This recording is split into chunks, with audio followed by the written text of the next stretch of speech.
الحمدللہ رب العالمین والصلاة والسلام علی رسولہ الکریم اما بعد فاعوذ باللہ من الشیطان الرجیم بسم اللہ الرحمن الرحیم۔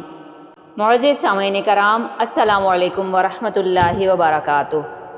حضرت عمر رضی اللہ تعالیٰ عنہ بعض اوقات ایک تنکا ہاتھ میں لیتے اور فرماتے کاش میں یہ تنکا ہوتا، کبھی فرماتے کاش مجھے میری ماں نے جنا ہی نہ ہوتا۔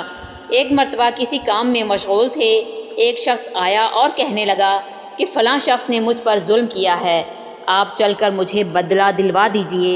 آپ رضی اللہ تعالیٰ عنہ نے اس کے ایک درہ مار دیا کہ جب میں اس کام کے لیے بیٹھا ہوتا ہوں اس وقت تو آتے نہیں، جب میں دوسرے کاموں میں مشغول ہو جاتا ہوں تو آ کر کہتے ہو کہ بدلہ دلوا دو۔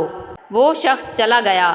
آپ رضی اللہ تعالیٰ عنہ نے آدمی بھیج کر اس کو بلوایا اور درہ اس کو دے کر فرمایا کہ بدلہ لے لو۔ اس نے عرض کیا کہ میں نے اللہ کے واسطے معاف کیا۔ گھر تشریف لائے، 2 رکعت نماز پڑھی، اس کے بعد اپنے آپ کو خطاب کر کے فرمایا اے عمر، اللہ نے تجھ کو اونچا کیا، تو گمراہ تھا، اللہ نے تجھ کو ہدایت کی، تو ذلیل تھا، اللہ نے تجھے عزت دی، پھر لوگوں کا بادشاہ بنایا۔ اب ایک شخص آ کر کہتا ہے کہ مجھے ظلم کا بدلہ دلوا دے تو اس کو مارتا ہے، کل کو قیامت کے دن اپنے رب کو کیا جواب دے گا؟ بڑی دیر تک اسی طرح اپنے آپ کو ملامت کرتے رہے۔ آپ رضی اللہ تعالیٰ عنہ کے غلام حضرت اسلم رضی اللہ تعالیٰ عنہ کہتے ہیں کہ میں ایک مرتبہ حضرت عمر رضی اللہ تعالیٰ عنہ کے ساتھ حرہ کی طرف جا رہا تھا۔ ایک جگہ آگ جلتی ہوئی جنگل میں نظر آئی۔ حضرت عمر رضی اللہ تعالیٰ عنہ نے فرمایا کہ شاید یہ کوئی قافلہ ہے جو رات ہو جانے کی وجہ سے شہر میں نہیں گیا، باہر ہی ٹھہر گیا، چلو اس کی خیر خبر لیں، رات کو حفاظت کا انتظام کریں۔ وہاں پہنچے تو دیکھا ایک عورت ہے جس کے چند بچے ہیں جو رو رہے ہیں اور چلا رہے ہیں، اور ایک دیچکی چولہے پر رکھی ہے جس میں پانی بھرا ہوا ہے اور اس کے نیچے آگ جل رہی ہے۔ حضرت عمر رضی اللہ تعالیٰ عنہ نے سلام کیا اور قریب آنے کی اجازت لے کر اس کے پاس گئے اور پوچھا کہ یہ بچے کیوں رو رہے ہیں؟ عورت نے کہا کہ بھوک سے لاچار ہو کر رو رہے ہیں۔ دریافت فرمایا کہ اس دیگچی میں کیا ہے؟ عورت نے کہا کہ پانی بھر کر بہلانے کے واسطے آگ پر رکھ دی ہے کہ ذرا ان کو تسلی ہو جائے اور سو جائیں۔ امیر المؤمنین عمر رضی اللہ تعالیٰ عنہ کا اور میرا اللہ ہی کے یہاں فیصلہ ہوگا کہ میری اس تنگ دستی کی خبر نہیں لیتے۔ حضرت عمر رضی اللہ تعالیٰ عنہ رونے لگے اور فرمایا کہ اللہ تجھ پر رحم کرے، بھلا عمر کو تیرے حال کی کیا خبر ہے؟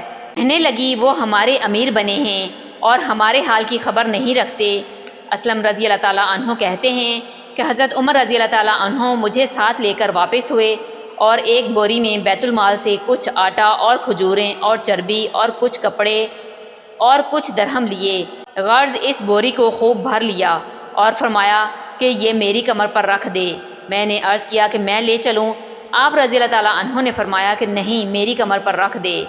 2-3 مرتبہ جب میں نے اصرار کیا تو فرمایا کیا قیامت میں بھی میرے بوجھ کو تو ہی اٹھائے گا؟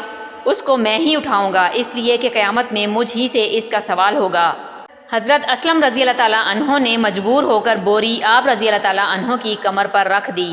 آپ رضی اللہ تعالیٰ عنہ نہایت تیزی کے ساتھ اس عورت کے گھر تشریف لے گئے۔ وہاں پہنچ کر اس دیگچی میں آٹا اور کچھ چربی اور کھجوریں ڈال دیں اور اس کو چلانا شروع کیا اور چولہے میں خود ہی پھونک مارنا شروع کی۔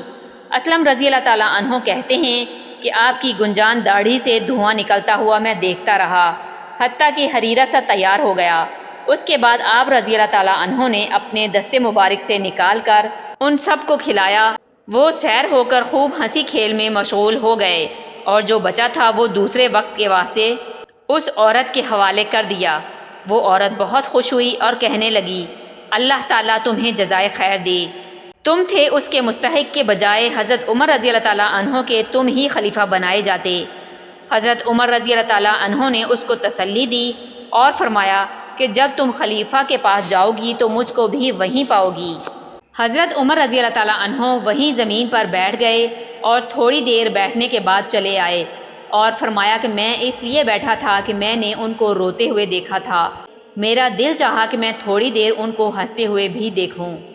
حضرت عمر رضی اللہ تعالیٰ عنہ صبح کی نماز میں اکثر سورہ کہف، سورہ طٰہٰ وغیرہ بڑی صورتیں پڑھتے اور روتے کہ کئی صفوں تک آواز جاتی۔ ایک مرتبہ صبح کی نماز میں سورہ یوسف پڑھ رہے تھے کہ ایک آیت پر پہنچے تو روتے روتے آواز نہ نکلی۔ تہجد کی نماز میں بعض مرتبہ روتے روتے گر جاتے اور بیمار ہو جاتے۔ حضرت عمر رضی اللہ تعالیٰ عنہ تجارت بھی کیا کرتے تھے۔ جب خلیفہ بنائے گئے تو بیت المال سے وظیفہ مقرر ہوا۔ مدینہ طیبہ میں لوگوں کو جمع فرما کر ارشاد فرمایا کہ میں تجارت کیا کرتا تھا، اب تم لوگوں نے اس میں مشغول کر دیا، اس لیے اب گزارا کی کیا صورت ہو۔ لوگوں نے مختلف مقداریں تجویز کیں۔ حضرت علی کرم اللہ وجہہ چپ بیٹھے تھے۔ حضرت عمر رضی اللہ تعالیٰ عنہ نے دریافت فرمایا کہ تمہاری کیا رائے ہے؟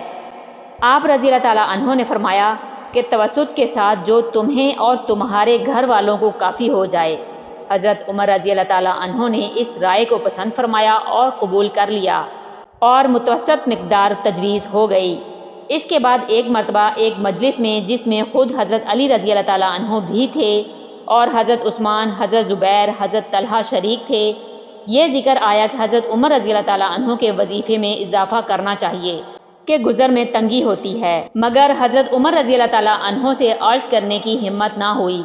اس لیے آپ رضی اللہ تعالیٰ عنہ کی صاحبزادی حضرت حفصہ رضی اللہ تعالیٰ عنہ، جو حضور صلی اللہ علیہ وسلم کی بیوی ہونے کی وجہ سے ام المؤمنین بھی تھیں، ان کی خدمت میں یہ حضرات تشریف لے گئے اور ان کے ذریعے حضرت عمر رضی اللہ تعالیٰ عنہ کی اجازت اور رائے معلوم کرنے کی کوشش کی، اور ساتھ ہی یہ بھی کہہ دیا کہ ہم لوگوں کے نام معلوم نہ ہوں۔ حضرت حفصہ رضی اللہ تعالیٰ عنہ نے جب حضرت عمر رضی اللہ تعالیٰ عنہ سے اس کا تذکرہ کیا تو چہرے پر غصے کے آثار ظاہر ہوئے۔ حضرت عمر رضی اللہ تعالیٰ عنہ نے نام دریافت کیے۔ حضرت حفصہ رضی اللہ تعالیٰ عنہ نے عرض کیا کہ پہلے آپ کی رائے معلوم ہو جائے۔ حضرت عمر رضی اللہ تعالیٰ عنہ نے فرمایا کہ مجھے ان کے نام معلوم ہو جاتے تو ان کے چہرے بدل دیتا، یعنی ایسی سخت سزائیں دیتا کہ منہ پر نشان پڑ جاتے۔ تو ہی بتا کہ حضور صلی اللہ علیہ وسلم کا عمدہ سے عمدہ لباس تیرے گھر میں کیا تھا؟ حضرت حفصہ رضی اللہ تعالیٰ عنہ نے عرض کیا کہ 2 کپڑے گیروی رنگ کے جن کو حضور صلی اللہ علیہ وسلم جمعے کے دن یا کسی وفد کی وجہ سے پہنتے تھے۔ پھر فرمایا کہ کون سا کھانا تیرے یہاں عمدہ سے عمدہ تھا؟ حضرت حفصہ رضی اللہ تعالیٰ عنہ نے عرض کیا کہ ہمارا کھانا جو کی روٹی تھی، ہم نے گرم گرم روٹی پر گھی کے ڈبے کی تلچھٹ الٹ کر اس کو ایک مرتبہ چپڑ دیا تو حضور اکرم صلی اللہ علیہ وسلم ہم نے گرم گرم روٹی پر گھی کے ڈبے کی تلچھٹ الٹ کر اس کو ایک مرتبہ چپڑ دیا تو حضور صلی اللہ علیہ وسلم خود بھی اس کو مزے لے کر نوش فرما رہے تھے اور دوسروں کو بھی کھلاتے تھے۔ حضرت عمر رضی اللہ تعالیٰ عنہ نے فرمایا کون سا بستر عمدہ ہوتا تھا جو تیرے یہاں بچھاتے تھے؟ حضرت حفصہ رضی اللہ تعالیٰ عنہ نے عرض کیا ایک موٹا سا کپڑا تھا، گرمی میں اس کو چوہرا کر کے بچھا لیتے تھے اور سردی میں آدھے کو بچھا لیتے اور آدھے کو اوڑھ لیتے۔ حضرت عمر رضی اللہ تعالیٰ عنہ نے فرمایا کہ حفصہ ان لوگوں تک یہ بات پہنچا دے کہ حضور صلی اللہ علیہ وسلم نے اپنے طرز عمل سے ایک اندازہ مقرر فرما دیا اور آخرت پر کفایت فرمائی۔ میں بھی حضور صلی اللہ علیہ وسلم کا اتباع کروں گا۔ میری مثال اور میرے 2 ساتھی حضور اقدس صلی اللہ علیہ وسلم اور حضرت ابوبکر صدیق رضی اللہ تعالیٰ عنہ کی مثال ان 3 شخصوں کی سی ہے جو ایک راستے پر چلے۔ پہلا شخص ایک توشہ لے کر چلا اور مقصد کو پہنچ گیا، دوسرے نے بھی پہلے کا اتباع کیا اور اسی کے طریقے پر چلا، وہ بھی پہلے کے پاس پہنچ گیا۔ پھر تیسرے شخص نے چلنا شروع کیا، اگر وہ ان دونوں کے طریقے پر چلے گا تو ان کے ساتھ مل جائے گا، اور اگر ان کے طریقے کے خلاف چلے گا تو کبھی بھی ان کے ساتھ نہیں ملے گا۔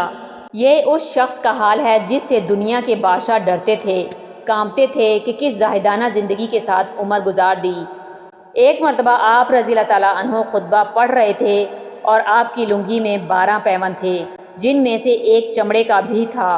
ایک مرتبہ جمعے کی نماز کے لیے تشریف لانے میں دیر ہوئی تو تشریف لا کر معذرت فرمائی کہ مجھے اپنے کپڑے دھونے میں دیر ہوئی اور ان کپڑوں کے علاوہ اور تھے نہیں۔ ایک مرتبہ حضرت عمر رضی اللہ تعالیٰ عنہ کھانا نوش فرما رہے تھے، غلام نے آ کر عرض کیا کہ عتبہ بن ابی فرقد حاضر ہوئے ہیں۔ آپ رضی اللہ تعالیٰ عنہ نے اندر آنے کی اجازت فرمائی اور کھانے کی تواضع فرمائی۔ وہ شریک ہو گئے تو ایسا موٹا کھانا تھا کہ نگلا نہ گیا۔ انہوں نے عرض کیا کہ چھنے ہوئے آٹے کا کھانا بھی تو ہو سکتا تھا۔ آپ رضی اللہ تعالیٰ عنہ نے فرمایا، کیا سب مسلمان میدا کھا سکتے ہیں؟ انہوں نے عرض کیا، سب تو نہیں کھا سکتے۔ فرمایا کہ افسوس ہے، تم یہ چاہتے ہو کہ میں اپنی ساری لذتیں دنیا ہی میں ختم کر دوں۔ اس قسم کے سینکڑوں ہزاروں نہیں بلکہ لاکھوں واقعات ان حضرات کرام کے ہیں۔